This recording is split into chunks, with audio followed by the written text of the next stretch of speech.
가족 모임에서 사위가 준 커피를 사돈에게 먼저 권했는데 커피를 마신 사돈 어른은 거품을 물며 그 자리에서 기절해버리는데 아침 햇살이 부엌 창문을 통해 들어와 김이 오르는 전골 냄비를 비췄습니다. 정숙은 커다란 앞치마를 두르고 부엌을 종횡무진하며 음식을 정리했습니다. 불판 위에서는 고기가 지글지글 익어가고 전자레인지에서는 잡채가 데워지는 중이었습니다.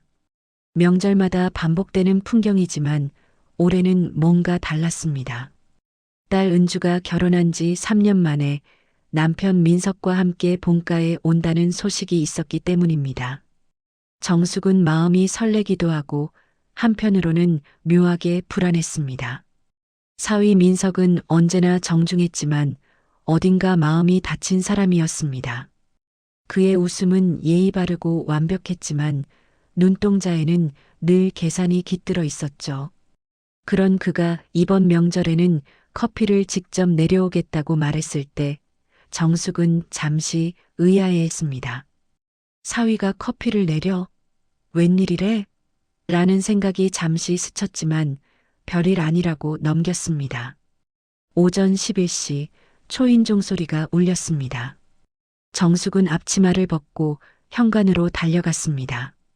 문이 열리자 은주는 방긋 웃으며 어머니 품에 안겼습니다. 엄마, 오랜만이에요. 그 뒤로 검은 코트를 입은 민석이 고개를 숙이며 인사했습니다. 장모님, 새해 복 많이 받으세요. 직접 내린 커피를 준비했습니다. 정숙은 반가운 마음에 그를 맞이했지만 민석의 표정이 어딘가 굳어 있는 게 느껴졌습니다. 그의 손에는 유리병이 들려 있었고 안에는 각 갈아낸 커피 원두가 들어 있었습니다. 이거 제가 직접 볶은 겁니다. 향이 좋을 거예요. 민석은 그렇게 말하며 미소를 지었지만 그 미소에는 어딘가 묘한 긴장이 서려 있었습니다. 정숙은 그 표정을 잠깐 바라보다가 다시 웃으며 고개를 끄덕였습니다. 그래, 요즘은 남자들도 커피를 잘한다더라. 그럼 식사 후에 한잔하자꾸나. 점심 준비는 분주하게 이어졌습니다. 부엌에서는 정숙과 은주가 바쁘게 움직였고 거실에서는 남자들이 텔레비전을 보며 대화를 나누고 있었습니다. 박 여사, 즉 사돈댁 어른도 곧 도착했습니다. 정숙은 마음속으로 오늘은 좋은 날이야라고 되뇌었습니다. 오랜만에 양가 가족이 한자리에 모이는 자리였으니까요. 잠시 후 현관문이 다시 열리고 박 여사가 등장했습니다. 그녀는 단정한 한복 차림으로 손에는 정성스럽게 포장된 과일 바구니를 들고 있었습니다. 정숙 씨, 명절마다 이렇게 신세를 져서 미안해요. 정숙은 반갑게 맞으며 손을 잡았습니다. 아유, 무슨 말씀이세요? 사돈 어른 오신다니까 집안이 더 환해졌네요. 두 여인의 대화는 겉으로 보기엔 다정했지만 그 밑에는 보이지 않는 긴장이 흐르고 있었습니다. 박 여사는 늘 은주를 깎아내리는 말을 돌려서 하곤 했습니다. 우리 민석이는 요즘 회사에서 승진했대요. 은주도 덕 좀 보겠네. 그럴 때마다 정숙은 억지로 웃으며 분위기를 맞춰야 했습니다. 오늘도 마찬가지였습니다. 정숙의 손끝은 살짝 떨렸지만 음식 위에 있는 고명을 다듬는 손길만은 일정했습니다. 식탁이 차려지고 모두가 자리를 잡았습니다. 전골 냄비에서 김이 피어오르고 고소한 냄새가 방 안가득 퍼졌습니다. 박 여사는 고개를 끄덕이며 음식 맛을 칭찬했습니다. 역시 정숙 씨 손맛은 변함없네. 이런 건 배워야 돼. 정숙은 미소로 답했지만 마음속에서는 묘한 피로감이 스며들었습니다. 그녀는 은주를 힐끗 보았습니다. 딸의 얼굴에도 긴장이 묻어 있었습니다. 민석은 묵묵히 식사만 하고 있었습니다. 이제 커피 한잔 하시죠. 민석의 말이 식탁의 분위기를 바꿨습니다. 그는 부드럽게 웃으며 작은 커피포트를 꺼냈습니다. 제가 직접 내렸습니다. 장모님, 장인어른, 그리고 어머니, 맛 한번 보세요. 커피 향이 퍼지자 모두가 고개를 들었습니다. 그 향은 부드러웠지만 어딘가 묘하게 날카로운 느낌이 있었습니다. 정숙은 잠시 망설이다가 웃으며 말했습니다. 그럼 사돈 어른 먼저 드셔야죠. 정숙은 예의상 잔을 들어 박 여사에게 건넸습니다.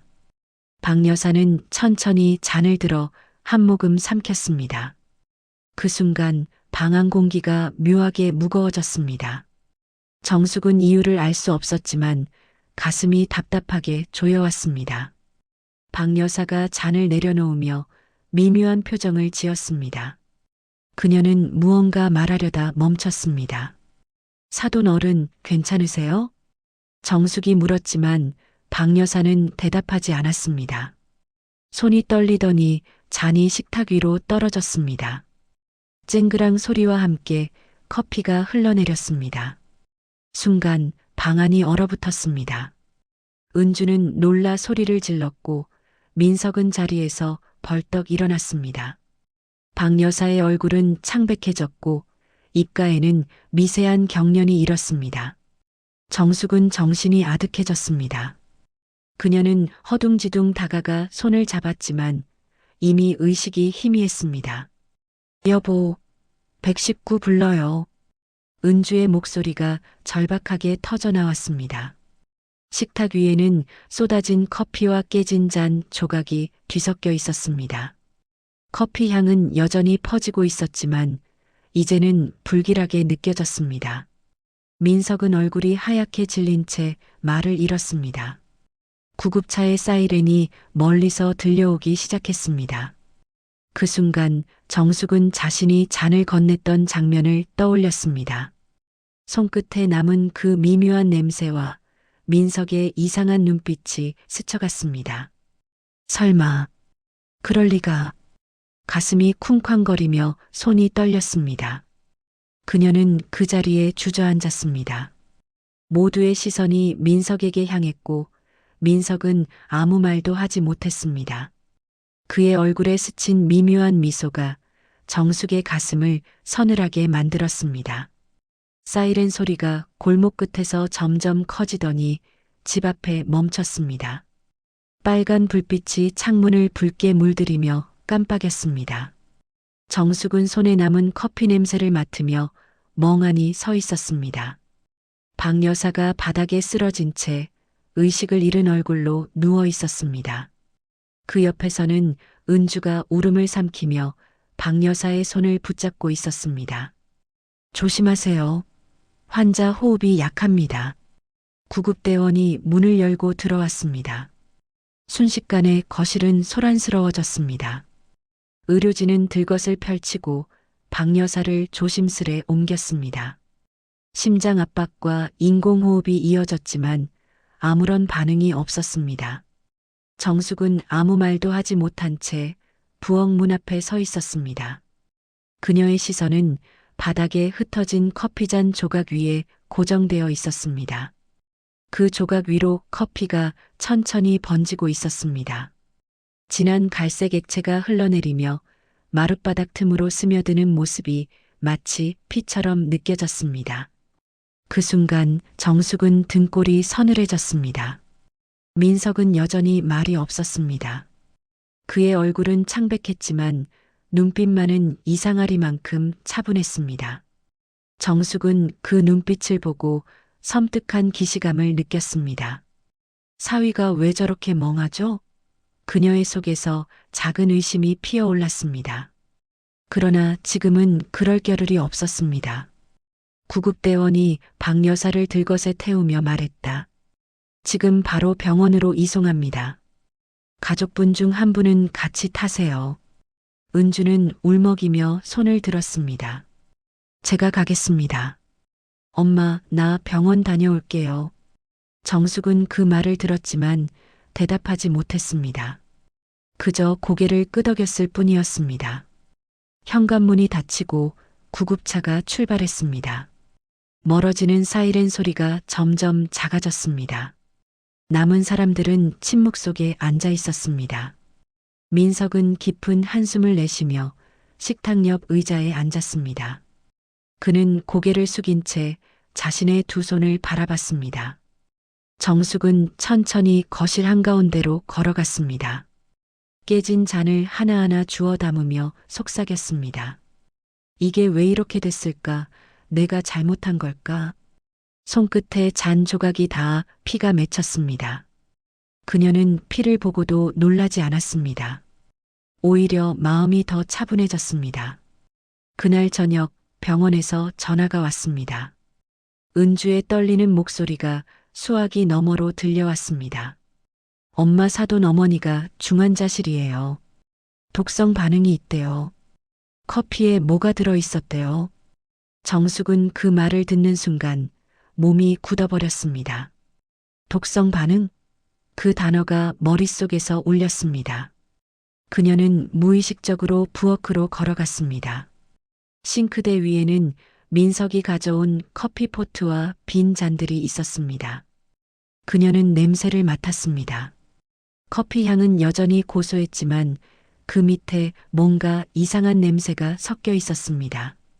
쓰고 매운 듯한 금속성의 향이었습니다. 정숙은 손으로 입을 가렸습니다.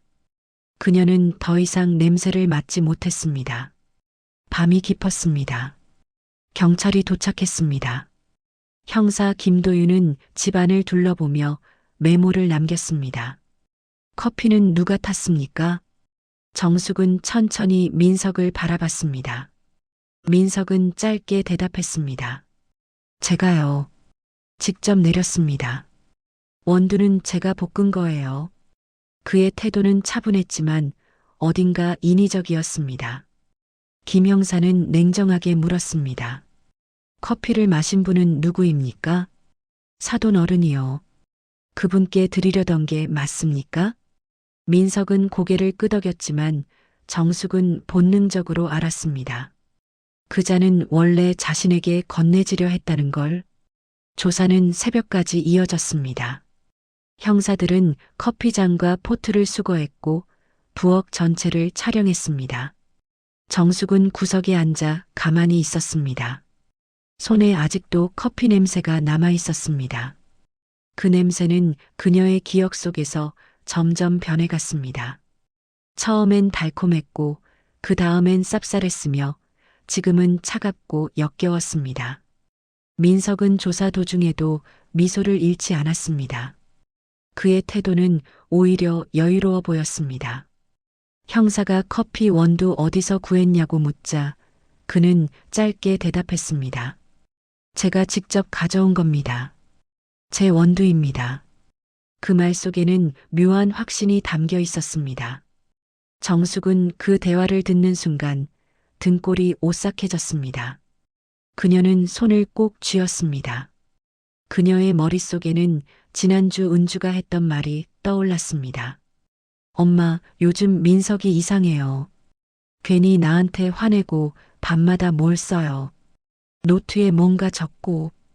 그때는 대수롭지 않게 넘겼지만 이제 모든 게 연결되었습니다. 새벽 2시가 넘자 경찰은 철수했습니다.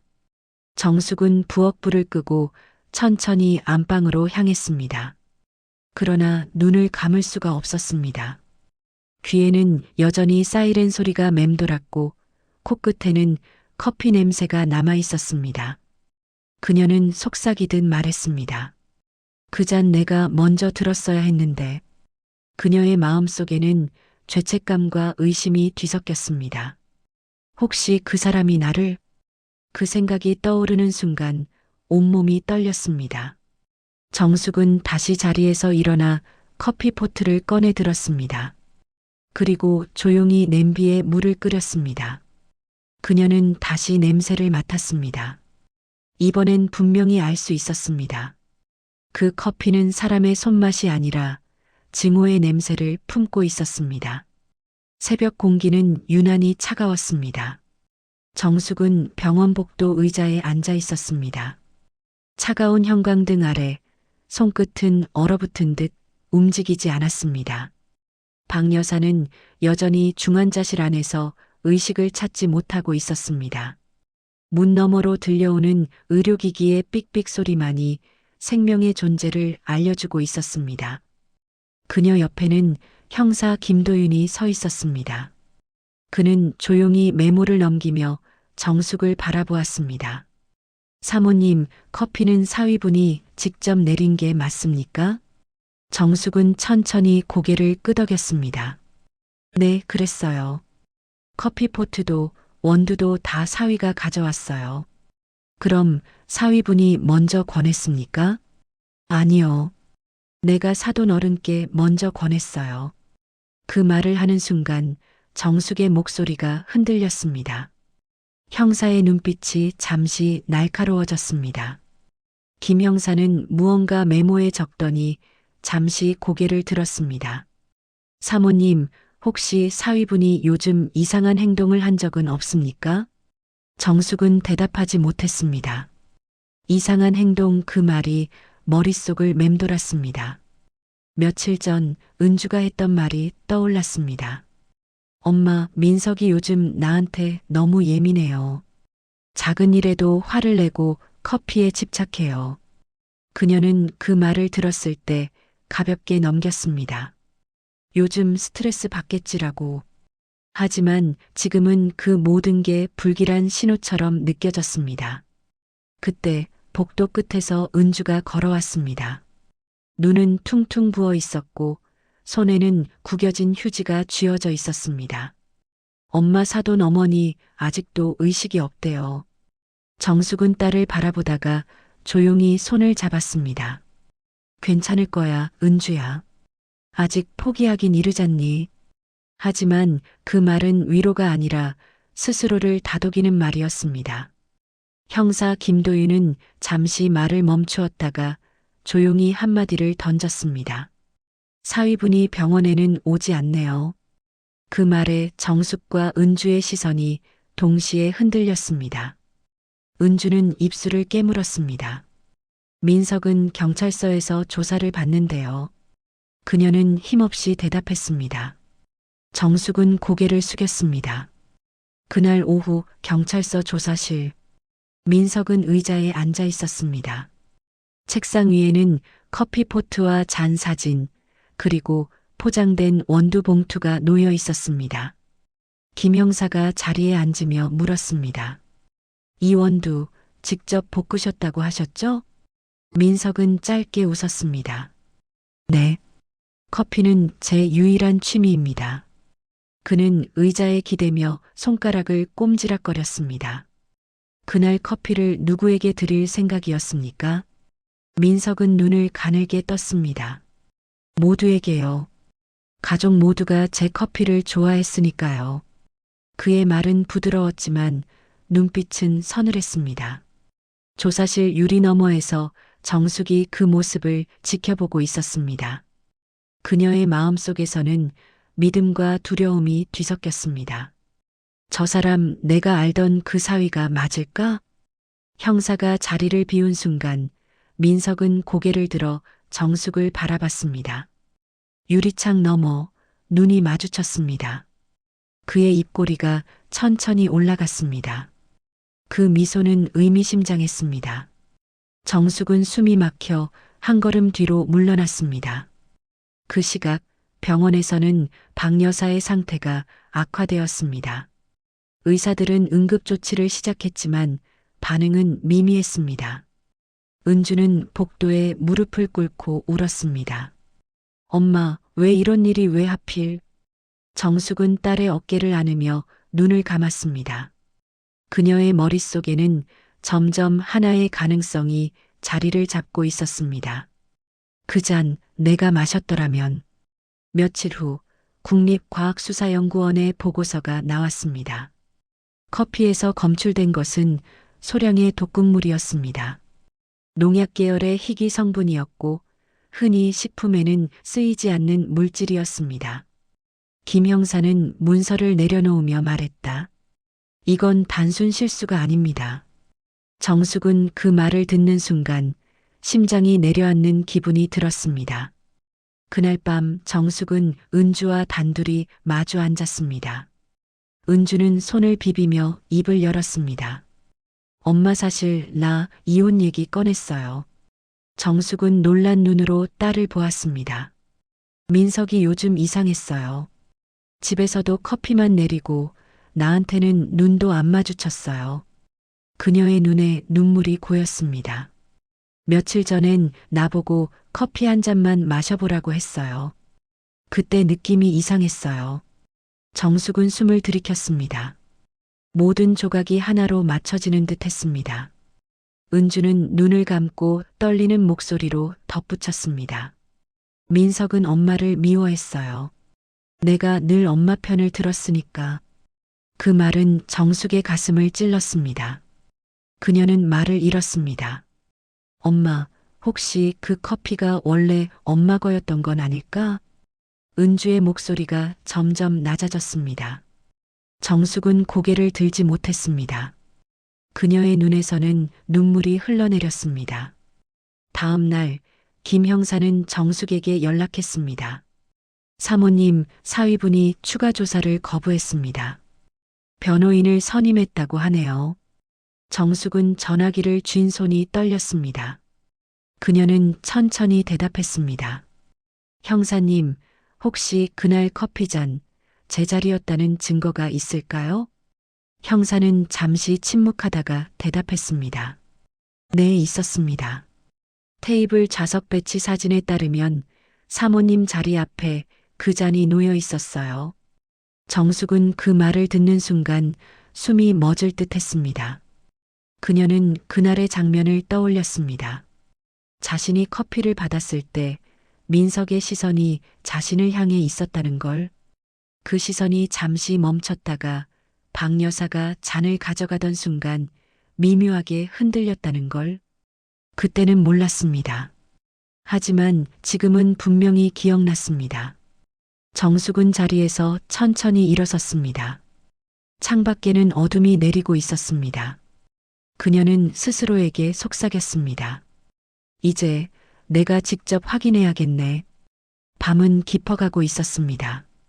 병원 복도는 고요했지만 그 고요함은 마치 무겁게 내려앉은 안개처럼 숨을 막히게 했습니다. 정숙은 의자에 앉아 창밖을 바라보았습니다.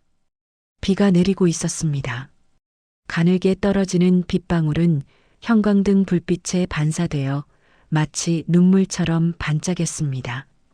그녀의 손에는 휴대폰이 쥐어져 있었습니다. 그 화면 속에는 메시지 하나가 떠 있었습니다. 사위분의 통화 기록 이상합니다. 병원 오기 전 다른 사람과 여러 통화가 있었습니다. 보낸 사람은 형사 김도윤이었습니다. 정숙은 천천히 화면을 껐다 켰습니다. 그리고 자신도 모르게 속삭였습니다. 대체 너 뭐하고 있었던 거니? 그때 병실 문이 열리며 은주가 들어왔습니다. 그녀의 얼굴은 지쳐 있었고 입술은 하얗게 말라 있었습니다. 엄마, 경찰에서 연락 왔어요. 민석이 잠깐 집에 들렀대요. 정숙은 고개를 돌렸습니다. 집에? 무슨 용무로? 은주는 작게 대답했습니다. 경찰이 그러는데 무언가 찾는 것 같았대요. 서랍을 열고 서류를 뒤졌다고. 정숙은 눈썹을 찌푸렸습니다. 서류라면 혹시. 그녀의 눈빛이 순간 차갑게 변했습니다. 그녀는 자리에서 일어났습니다. 은주야, 너 여기 있어. 나 잠깐 다녀올게. 엄마, 지금 밤이에요. 혼자 가면? 괜찮아. 금방 다녀올게. 정숙은 두터운 카디건을 걸치고 병원을 나섰습니다. 차가운 공기가 얼굴을 스쳤습니다. 그녀는 천천히 차에 올라탔습니다. 창문에 빗물이 흘러내렸고 와이퍼가 일정한 리듬으로 그것을 지워냈습니다. 도착한 곳은 자신의 집이었습니다. 하지만 익숙해야 할 현관 앞이 낯설게 느껴졌습니다. 문고리를 잡는 손끝이 떨렸습니다. 그녀는 조심스럽게 문을 열었습니다. 집 안은 불이 꺼져 있었지만 희미한 커피 향이 남아 있었습니다. 거실에는 커피 머신이 여전히 따뜻하게 켜져 있었습니다. 정숙은 천천히 거실을 가로질러 서재로 향했습니다. 서재 문이 살짝 열려 있었습니다. 그녀는 숨을 죽이고 문을 밀었습니다. 그 안에는 민석이 서 있었습니다. 불빛 하나 켜지지 않은 어두운 방 안에서 그는 책장 앞에 서류를 뒤지고 있었습니다. 민석 씨, 정숙의 목소리가 낮게 울렸습니다. 민석은 놀란 듯 몸을 돌렸습니다. 어머니 여긴 어떻게? 그의 얼굴에는 당황과 불쾌함이 섞인 표정이 스쳤습니다. 정숙은 조용히 한 걸음 다가섰습니다. 무엇을 찾고 있었어요? 민석은 잠시 말을 잇지 못했습니다. 아, 그게 어머니 서류 중에 보험 관련된 게 있어서요. 혹시 사돈 어머니 치료비 때문에 필요한 게 있을까 해서. 정숙은 눈을 가늘게 떴습니다. 민석 씨, 나를 아직도 그렇게 믿게 만들 수 있다고 생각해요? 민석의 입술이 굳어졌습니다. 방 안 공기가 얼어붙었습니다. 정숙은 책상 위에 놓인 봉투를 보았습니다.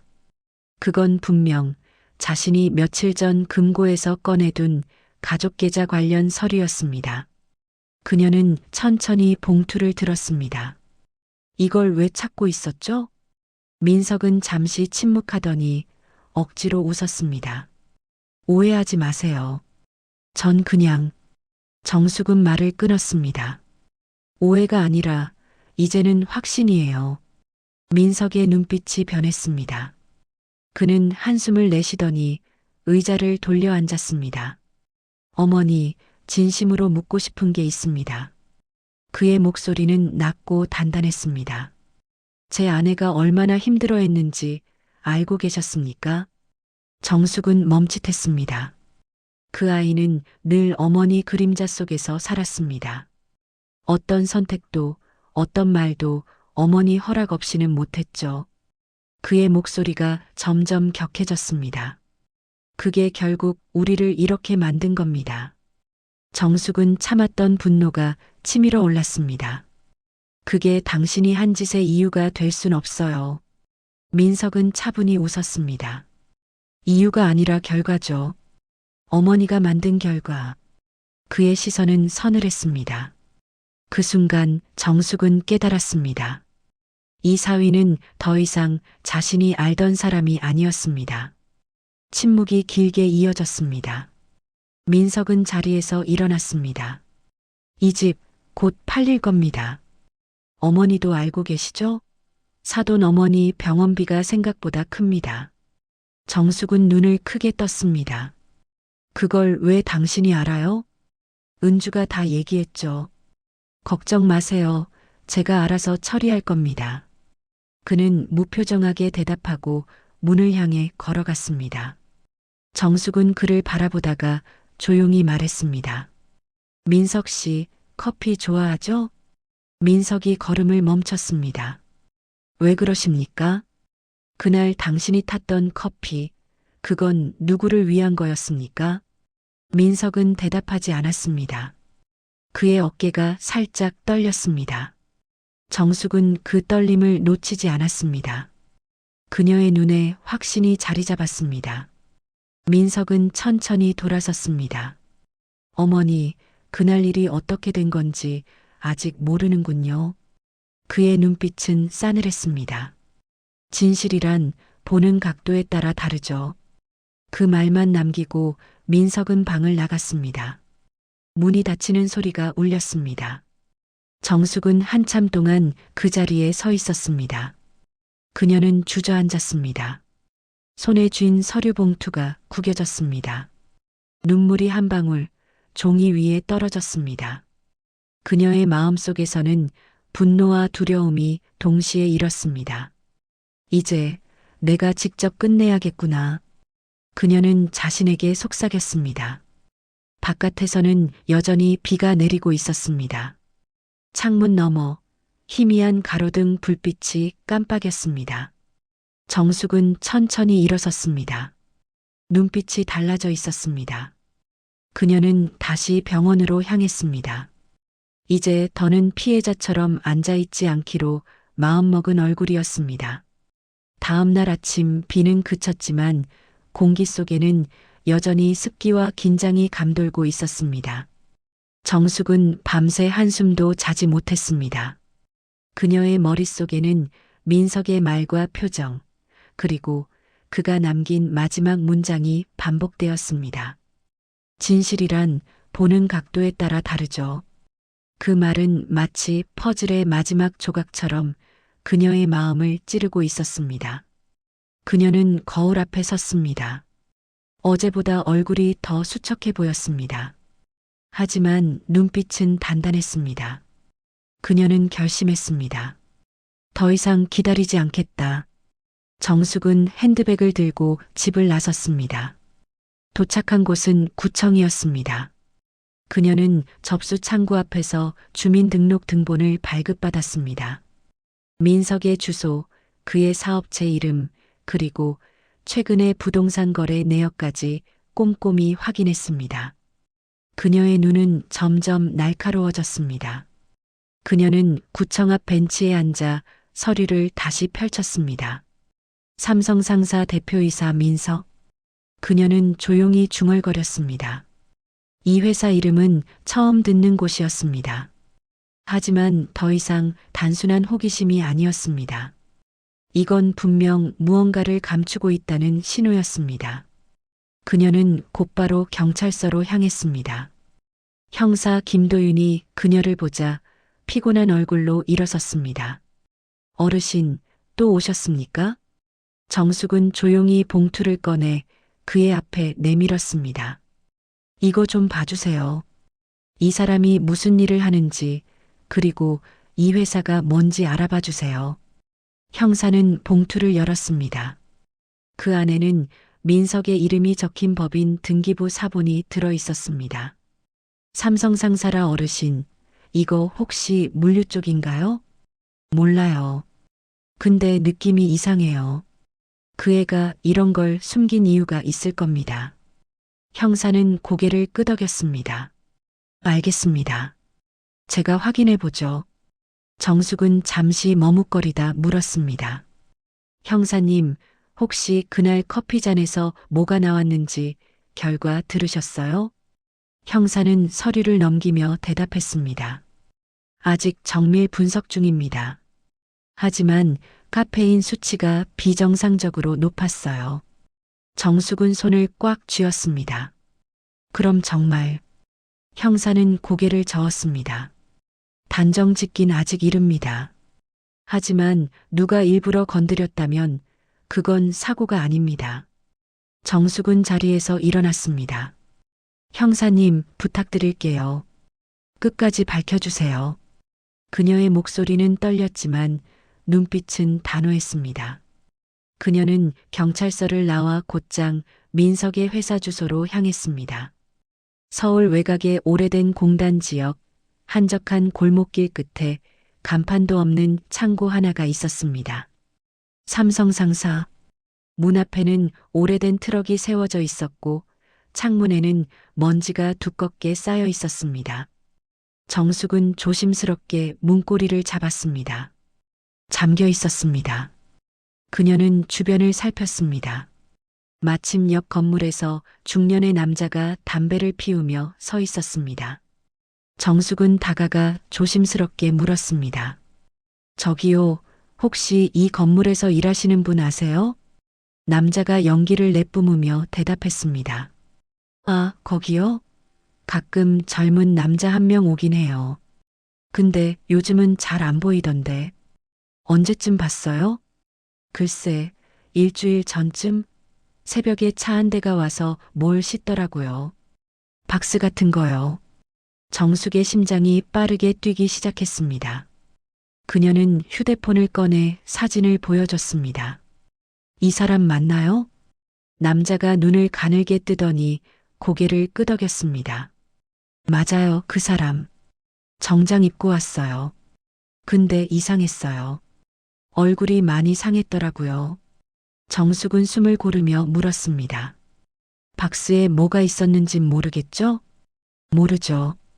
근데 경찰차가 지나가자마자 급히 떠났어요. 무겁게 보였어요. 정숙은 잠시 하늘을 올려다봤습니다. 먹구름이 몰려오고 있었습니다. 민석 씨, 대체 무슨 짓을 한 거야? 그녀는 중얼거리며 그 자리를 떠났습니다. 그날 저녁 집에 돌아온 정숙은 식탁 위에 앉았습니다. 방 안에는 조용한 클래식 음악이 흘러나오고 있었습니다. 그녀는 손으로 머리를 짚었습니다. 생각이 꼬리에 꼬리를 물었습니다. 민석의 회사, 커피, 그리고 보험 서류, 모든 게 연결되어 있었습니다. 그때 벨이 울렸습니다. 문을 열자 민석이 서 있었습니다. 그의 얼굴에는 여유로운 미소가 떠 있었습니다. 어머니, 늦은 시간에 실례합니다. 정숙은 아무 말 없이 그를 바라봤습니다. 민석은 가방을 내려놓고 천천히 거실 안으로 들어왔습니다. 커피 한 잔 드릴까요? 그의 말투는 부드러웠지만 그 안에 깃든 냉기가 느껴졌습니다. 정숙은 대답하지 않았습니다. 그녀는 조용히 커피포트를 켜며 물을 끓였습니다. 요즘 무슨 일 하세요? 민석이 묻자 정숙은 고개를 들었습니다. 그냥 옛날처럼요. 아침엔 시장 가고 저녁엔 집 보고. 그녀의 말에는 평온함이 깃들어 있었지만 눈빛은 흔들리지 않았습니다. 민석은 잠시 미소를 지었다가 시선을 피했습니다. 그날 일 경찰에서 조사 중이래요. 정숙이 말했습니다. 민석의 표정이 순간 굳었습니다. 그래요? 뭐, 잘 됐네요. 그는 아무렇지 않게 대답했습니다. 하지만 손끝이 미세하게 떨렸습니다. 정숙은 커피잔을 그에게 건넸습니다. 마시세요. 당신이 좋아하던 블렌드예요. 민석은 잔을 들었습니다. 고맙습니다. 그는 한 모금 마셨습니다. 순간 정숙의 눈빛이 날카로워졌습니다. 그날도 이 커피였죠? 민석은 천천히 잔을 내려놓았습니다. 무슨 뜻이십니까? 정숙은 조용히 웃었습니다. 이젠 나도 알겠어요. 당신이 뭘 했는지. 민석은 시선을 피하지 않았습니다. 오히려 여유롭게 웃었습니다. 어머니, 사람은 보고 싶은 대로 봅니다. 진실은 언제나 그 안에 있어요. 그의 말은 여전히 차분했지만 그 속에는 긴장감이 스며 있었습니다. 정숙은 말없이 서류 봉투를 꺼냈습니다. 그 안에는 보험금 서류, 민석의 회사 등기부, 그리고 경찰 결과 일부가 있었습니다. 그녀는 그것을 그의 앞에 내밀었습니다. 이제 내가 보는 각도를 바꿔볼 때가 된 것 같아요. 민석은 천천히 봉투를 집어들었습니다. 그의 표정에서 미묘한 변화가 보였습니다. 그가 아무 말 없이 자리에서 일어나려는 순간 정숙은 조용히 한마디를 던졌습니다. 이제부터는 당신이 나를 피할 차례예요. 그 말이 방 안에 메아리 쳤습니다. 민석은 잠시 멈췄다가 아무 말 없이 나갔습니다. 문이 닫히자 정숙은 깊은 숨을 내쉬었습니다.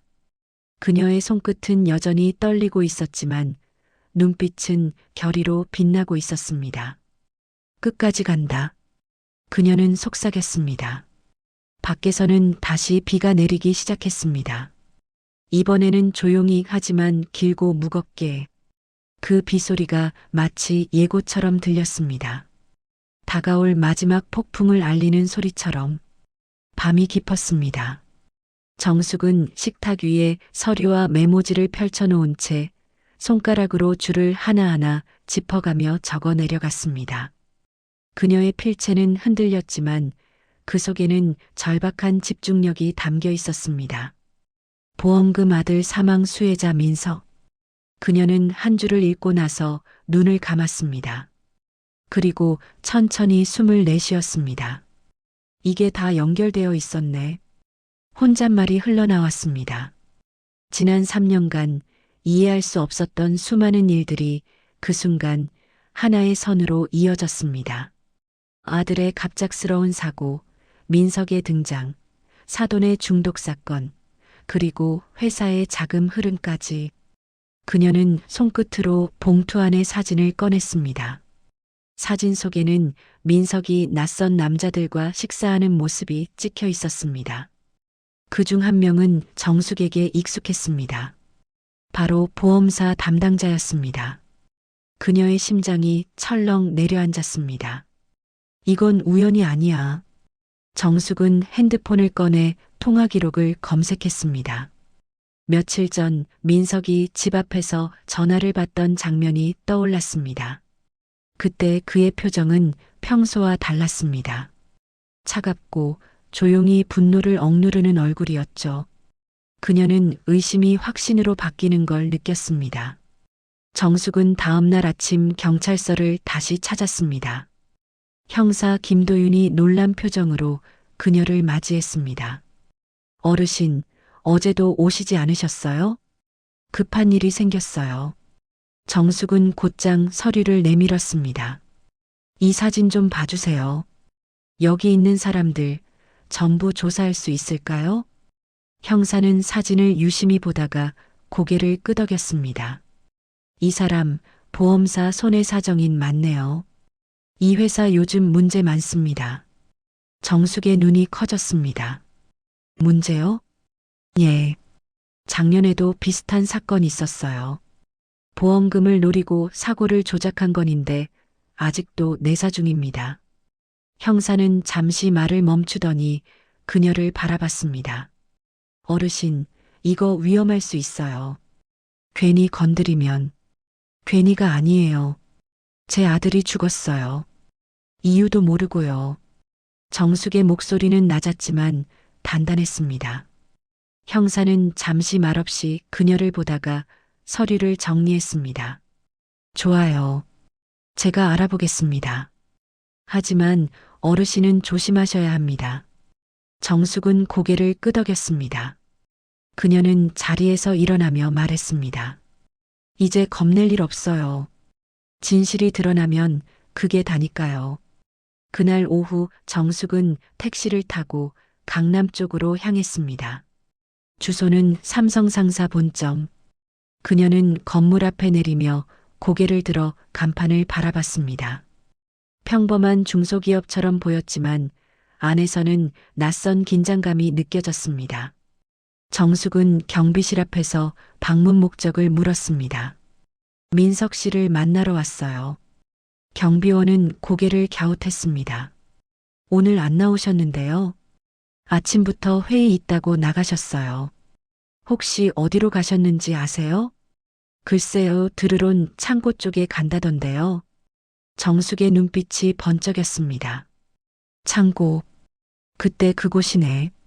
그녀는 택시를 잡아타고 서울 외곽의 그 골목으로 향했습니다. 창고 앞에는 트럭 한 대가 세워져 있었습니다. 운전석에는 낯선 남자가 담배를 피우고 있었습니다. 그녀는 눈치를 보며 살짝 다가갔습니다. 저 혹시 민석 씨 계세요? 남자가 고개를 들더니 경계의 눈빛으로 그녀를 훑어봤습니다. 누구시죠? 가족이에요. 급한 일이라서요. 남자는 잠시 망설이다가 말했습니다. 방금 나갔어요. 창고 안에 서류 챙기고 갔어요.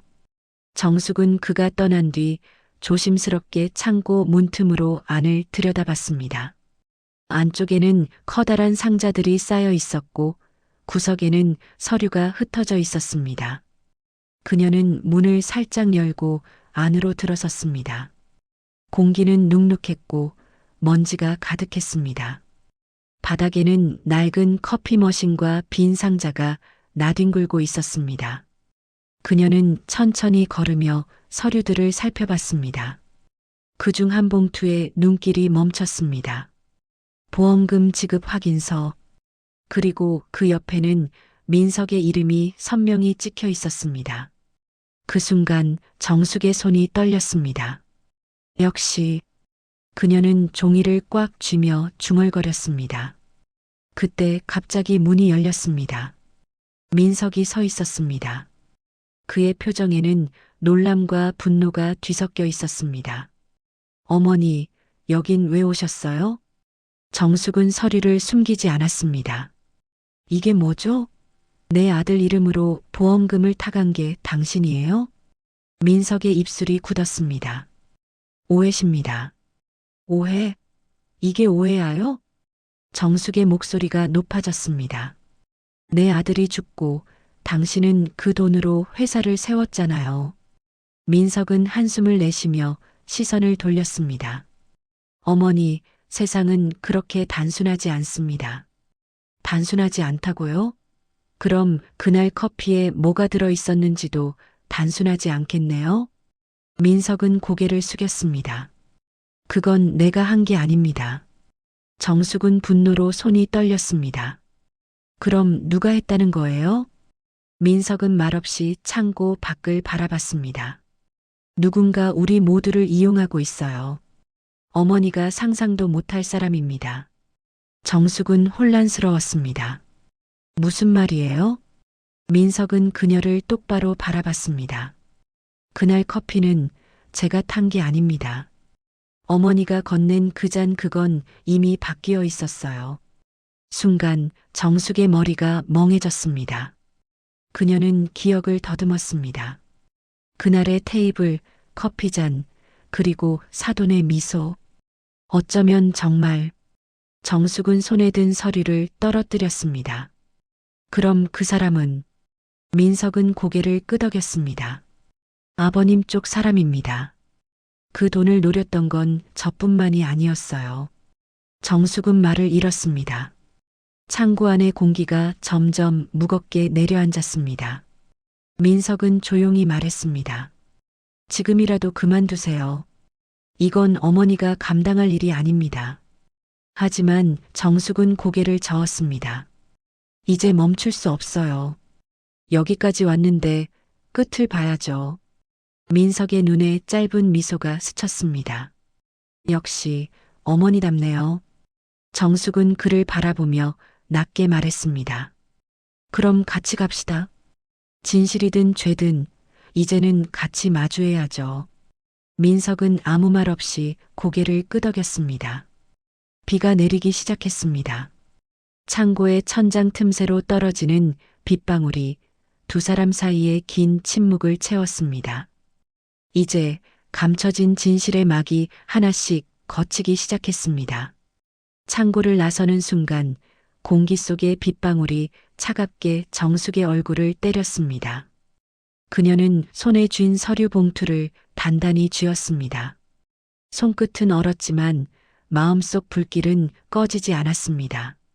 진실이 이제 손에 닿을 듯했지만 그 끝에 무엇이 기다릴지는 몰랐습니다. 택시 안 창밖을 스치는 네온사인들이 그녀의 얼굴을 번갈아 비추었습니다. 민석은 옆자리에 앉아 말없이 창밖을 보고 있었습니다.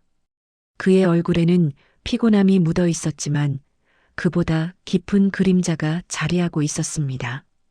정숙은 조심스럽게 물었습니다. 그럼 그날 커피는 정말 당신이 안 탔단 말이에요? 민석은 고개를 끄덕였습니다. 그렇습니다. 하지만 누군가는 제가 탔다고 믿길 원했죠. 그게 사돈 쪽 사람이라는 거죠? 민석은 한숨을 내쉬었습니다. 단순한 복수였을 겁니다. 제 아버지, 그러니까 어머니의 사돈께서 제 회사를 통해 세탁하던 돈이 있었습니다. 그게 끊기자 그쪽이 먼저 움직였어요. 정숙의 눈이 커졌습니다. 그럼 아들 사고도? 그건 제가 아직 확인하지 못했습니다. 하지만 그때도 같은 이름이 등장했죠. 보험 담당자, 그리고 그 집안 사람. 민석은 낮게 웃었습니다. 돈은 사람을 묶는 줄이기도 하고 끊어버리는 칼이기도 합니다. 정숙은 말을 잃었습니다. 그녀의 머릿속에는 수많은 장면이 뒤섞였습니다. 사위가 처음 찾아와 미소 지으며 인사하던 날, 아들이 사망했다는 연락을 받던 새벽, 그리고 오늘 진실을 마주한 지금. 그 모든 순간이 연결된 하나의 선으로 이어지고 있었습니다. 택시는 오래된 단독주택 앞에 멈췄습니다. 민석은 말했다. 여기서 다 끝낼 겁니다. 모든 자료가 이 안에 있습니다. 정숙은 그를 따라 현관으로 향했습니다. 문을 여는 순간 곰팡이 냄새와 함께 낡은 서류들이 쌓인 방이 보였습니다. 컴퓨터, 박스, 봉투 그리고 한쪽 벽에는 수십 개의 서류철이 줄지어 있었습니다. 민석은 조심스레 하나의 파일을 꺼냈습니다. 이게 그쪽 집안의 자금 흐름표입니다. 제 아버지도 당신의 사돈도 여기에 얽혀 있었어요. 그리고 이 안에 그는 말을 멈추며 봉투 하나를 꺼냈습니다. 보험금 청구서 피보험자 강현우. 정숙은 그 이름을 보는 순간 숨이 멎는 듯 했습니다. 내 아들. 민석은 낮게 고개를 끄덕였습니다. 이건 당신 아들의 보험이었어요. 하지만 이상하게도 사고 당일 새벽에 수혜자가 바뀌었죠. 당신도 당신의 아들도 모르는 사이예요. 정숙은 서류를 손에 쥐었습니다. 종이 위에 글씨가 흔들리며 눈물에 번졌습니다. 이걸 왜 지금까지 숨겼어요? 민석은 담담히 대답했습니다. 증거가 없었습니다. 그냥 제 말로는 오히려 제가 범인이 됐을 테니까요. 그의 눈빛에는 피로와 체념이 섞여 있었습니다. 저도 두려웠어요. 제가 진실을 밝혀도 누가 믿겠어요? 정숙은 그를 똑바로 바라봤습니다. 이제라도 말했잖아요. 그게 시작이에요. 그녀의 목소리는 떨렸지만 단단했습니다. 민석은 조용히 웃었습니다. 어머니, 강하시네요. 그게 당신의 무기입니다. 그때 문 밖에서 인기척이 났습니다. 정숙과 민석이 동시에 고개를 돌렸습니다. 낯선 그림자가 문틈 사이로 스쳤습니다. 민석은 본능적으로 책상 서랍에서 녹음기를 꺼냈습니다. 누군가 우리를 감시하고 있었네요. 정숙은 숨을 죽였습니다. 밖에서 들리는 발소리는 점점 멀어졌다가 갑자기 사라졌습니다. 민석은 급히 컴퓨터를 켰습니다. 증거를 복사해야 합니다. 원본은 이미 노출됐어요. 정숙은 화면 속 복잡한 폴더를 바라봤습니다. 거기엔 이름 없는 파일들이 빼곡히 들어 있었습니다. 보험금, 거래 내역, 입금 증명서, 그리고 사망 확인서. 그녀의 손이 떨렸습니다. 민석은 USB를 꽂고 파일을 옮겼습니다. 진행률 바가 천천히 올라갔습니다. 이게 다 끝나면 경찰에 넘기죠. 그때 컴퓨터 화면이 번쩍였습니다. 삭제 중. 민석의 얼굴이 굳었습니다. 누군가 원격으로 접속하고 있습니다. 그는 황급히 전원선을 뽑았습니다. 모니터가 꺼지며 방안이 어두워졌습니다. 정숙은 떨리는 목소리로 물었습니다. 그럼 이제 증거는? 민석은 USB를 손에 쥐었습니다. 다행히 일부는 저장됐습니다. 아직 끝난 건 아닙니다. 그는 주머니 속에서 작은 녹음기를 꺼냈습니다. 그날 당신의 사돈이 보험 담당자와 통화한 내용이에요. 그게 결정적인 증거가 될 겁니다. 정숙은 숨을 죽이며 그를 바라봤습니다. 그걸 언제 녹음했어요? 3년 전 아들 장례식 다음 날이었죠. 정숙의 눈에서 눈물이 흘렀습니다. 그럼 당신은 처음부터 알고 있었던 거예요? 민석은 고개를 숙였습니다. 그땐 아무것도 할 수 없었습니다. 제게도 약점이 있었거든요. 그쪽에서 제 아버지를 협박했어요. 방 안의 공기가 무겁게 가라앉았습니다. 정숙은 천천히 말했다. 이젠 다 끝내야죠.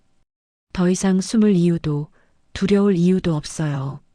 민석은 그녀의 말을 들으며 미소 지었습니다. 어머니, 그렇게 말씀하실 줄 알았습니다. 그의 얼굴에는 오랜 시간 묻혀있던 긴장이 서서히 풀리고 있었습니다. 밖에서는 천둥 소리가 울렸습니다. 비가 점점 거세졌고 창문 너머로 번개가 번쩍였습니다. 정숙은 컴퓨터 위에 남은 서류를 모아 봉투에 담았습니다. 그녀는 한 장을 꺼내 손으로 쓸어봤습니다. 그 종이에는 아들의 이름 그리고 수혜자 변경 승인이라는 문장이 적혀 있었습니다. 그녀는 입술을 깨물며 낮게 중얼거렸습니다. 현우야, 엄마가 이제 알아냈어. 민석은 문 쪽으로 다가가 밖을 내다봤습니다. 지금 나가면 위험합니다.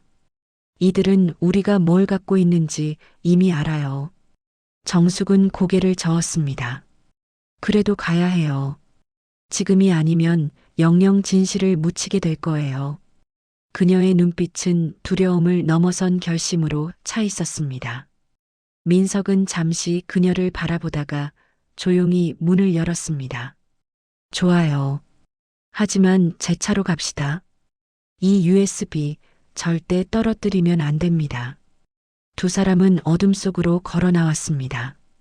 비는 여전히 쏟아지고 있었고 거리의 불빛은 희미하게 번졌습니다. 민석의 차 엔진이 켜지며 조용한 진동이 울렸습니다. 그녀는 조수석에 앉아 창밖을 바라봤습니다. 그녀의 눈에는 빗물과 함께 굳은 결의가 서려 있었습니다.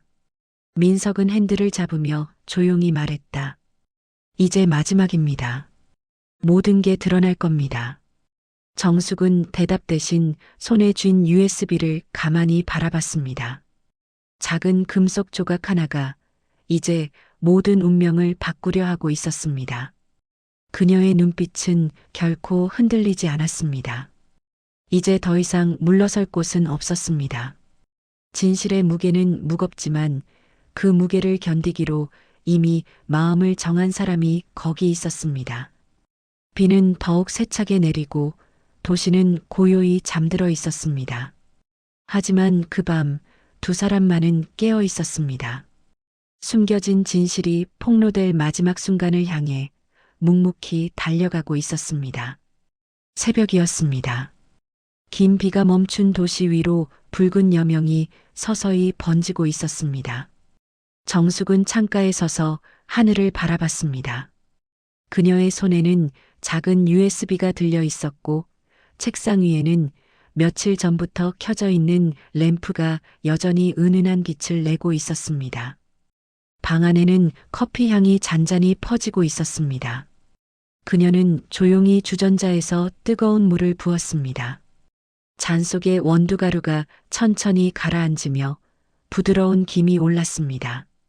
그 향은 익숙하면서도 낯설었습니다. 그녀는 속삭이듯 중얼거렸습니다. 현우야, 내가 좋아하던 향이구나. 며칠 전의 일들은 여전히 생생했습니다. 민석과 함께 증거를 제출하던 날 경찰의 표정은 냉정했지만 어딘가 놀라움을 감추지 못했습니다. 모든 자료가 접수되었고 오래도록 묻혀있던 이름들이 하나둘 드러나기 시작했습니다. 그 중에는 믿고 싶지 않은 사람의 이름도 있었습니다. 사위, 그리고 그의 가족. 그녀는 그날 밤 아무 말도 하지 않았습니다. 그저 긴 세월 동안 묻어두었던 슬픔이 천천히 눈물로 흘러나올 뿐이었습니다. 며칠 후 경찰에서 연락이 왔습니다. 모든 조사가 끝났으며 보험 사기와 불법 거래 혐의가 확인되었다는 소식이었습니다. 그 사건은 뉴스에도 짧게 보도되었습니다. 10년 전 미제 사고, 보험 조작으로 드러나 충격. 정숙은 TV를 끄고 아무 말 없이 창밖의 비를 바라봤습니다. 그녀는 무너질 줄 알았지만 이상하게도 마음이 고요했습니다. 분노도 복수도 아닌 단지 길고 깊은 한숨이 가슴속을 지나갔습니다. 이제 끝났구나. 그녀는 그렇게 생각했습니다. 며칠 후 민석이 찾아왔습니다. 그는 전보다 조금 수척해 보였지만 눈빛만큼은 단단했습니다. 어머니, 모든 게 정리됐습니다. 그쪽 사람들은 구속됐고 나머지는 곧 재판이 잡힐 겁니다. 정숙은 고개를 끄덕였습니다. 그래요. 이제 다 지나갔네요. 민석은 잠시 그녀를 바라보다가 조심스럽게 물었습니다. 이제 뭐 하실 겁니까? 정숙은 잠시 생각에 잠겼습니다. 글쎄요. 그동안 너무 오래 멈춰 있었어요. 이제 나 자신을 돌보려고요. 그녀는 민석에게 커피를 한 잔 따라 주었습니다. 이건 현우가 생전에 즐겨 마시던 커피예요. 한번 드셔보세요. 민석은 잔을 받아들고 향을 맡았습니다. 좋은 향이네요. 따뜻하고 편안합니다. 정숙은 조용히 웃었습니다. 그 애는 이 향을 맡으면 세상이 잠시 멈춘다고 했어요. 두 사람은 아무 말 없이 커피를 마셨습니다. 창밖에는 햇살이 서서히 번져 방 안의 공기가 한결 밝아졌습니다. 그때 초인종이 울렸습니다. 정숙은 고개를 들었습니다. 문을 열자 낯익은 얼굴이 서 있었습니다. 그녀의 눈이 커졌습니다. 그 얼굴은 너무나 낯설고도 익숙했습니다. 바로 며느리였습니다. 정숙은 순간 말을 잃었습니다. 그녀의 머릿속에는 수많은 감정이 한꺼번에 밀려왔습니다. 분노, 슬픔, 그리고 아직 끝나지 않은 미련. 그러나 그녀는 아무 말도 하지 않았습니다. 그저 조용히 문을 열어주었습니다. 며느리는 고개를 숙인 채 들어왔습니다. 그녀의 손에는 작은 꽃다발이 들려 있었습니다. 어머니, 죄송합니다. 그 한마디가 방 안의 공기를 바꿔놓았습니다. 정숙은 한참 동안 아무 말도 하지 않았습니다. 민석은 조용히 자리를 피해 창가로 갔습니다. 정숙은 며느리를 바라봤습니다. 그녀의 눈은 부어 있었고 손은 떨리고 있었습니다. 왜 왔니? 그녀의 목소리는 냉정했지만 차갑지는 않았습니다. 현우를 만나고 싶었어요. 아니, 그 아이 앞에 서야겠다고 생각했어요. 정숙은 한숨을 내쉬었습니다. 이제 와서 무슨 의미가 있니? 그래도 용서를 구하고 싶었습니다. 그녀는 무릎을 꿇었습니다. 정숙은 한동안 말을 잃었습니다. 눈앞에 무릎을 꿇은 여인을 바라보며 마음속에서 오랜 세월 묻혀있던 감정이 일렁였습니다. 이게 다 무슨 소용이람. 그녀는 조용히 며느리의 손을 잡았습니다. 현우가 있었다면 용서했을지도 모르겠구나. 그녀의 목소리는 낮았지만 따뜻했습니다. 며느리의 눈에서 눈물이 흘렀습니다. 민석은 창밖을 바라보다가 조용히 미소 지었습니다. 그 순간 어두웠던 방 안에 햇살이 스며들었습니다. 정숙은 커피포트를 다시 들었습니다. 우리 커피 한잔 할까? 며느리는 놀란 듯 그녀를 바라봤습니다. 정말 괜찮으세요? 정숙은 고개를 끄덕였습니다. 그래. 인생이란 게 다 그런 거야. 쓴맛이 지나면 향이 남지. 세 사람은 조용히 커피를 마셨습니다. 컵에서 피어오르는 김이 천천히 퍼졌고 방 안에는 평화로운 공기가 감돌았습니다. 밖에서는 새들이 울고 구름 사이로 햇살이 번져나왔습니다. 그날 이후 정숙은 매일 아침 커피를 내렸습니다. 그리고 커피잔 앞에 작은 액자를 놓았습니다. 그 안에는 웃고 있는 아들의 사진이 있었습니다. 현우야, 오늘은 향이 좀 진하구나. 그녀는 조용히 속삭였습니다. 눈가에는 미소가 번졌습니다. 그 미소는 슬픔을 품고 있었지만 그 안에는 평온이 깃들어 있었습니다. 그녀는 천천히 커피를 마셨습니다. 그 향은 지난 세월의 아픔을 달래주듯 부드럽게 가슴을 감쌌습니다. 창밖으로 아침 햇살이 쏟아졌습니다. 이제 모든 것이 제자리를 찾은 듯 했습니다. 정숙은 창문을 열고 깊게 숨을 들이켰습니다. 공기 속에는 빛내음과 커피 향이 섞여 있었습니다. 그녀는 낮게 웃으며 중얼거렸습니다. 이제야 끝났구나. 멀리서 종소리가 울렸습니다. 새로운 하루가 시작되고 있었습니다. 그녀는 조용히 창문을 닫고 커피잔을 들어 올렸습니다. 현우야, 잘 있지? 그 말에 대답은 없었지만 바람이 살짝 커튼을 흔들었습니다. 그녀는 그 바람을 미소로 받아들였습니다. 그리고 그렇게 정숙의 새로운 삶이 시작되었습니다. 이제 그녀의 하루는 슬픔이 아니라 기억으로 채워졌습니다. 그녀는 더 이상 누군가의 어머니 혹은 피해자가 아니었습니다. 그저 한 사람으로서 커피 한 잔과 함께 오늘을 살아가는 존재로 남았습니다. 그 향기 속에서 잃었던 평화가 천천히 돌아오고 있었습니다.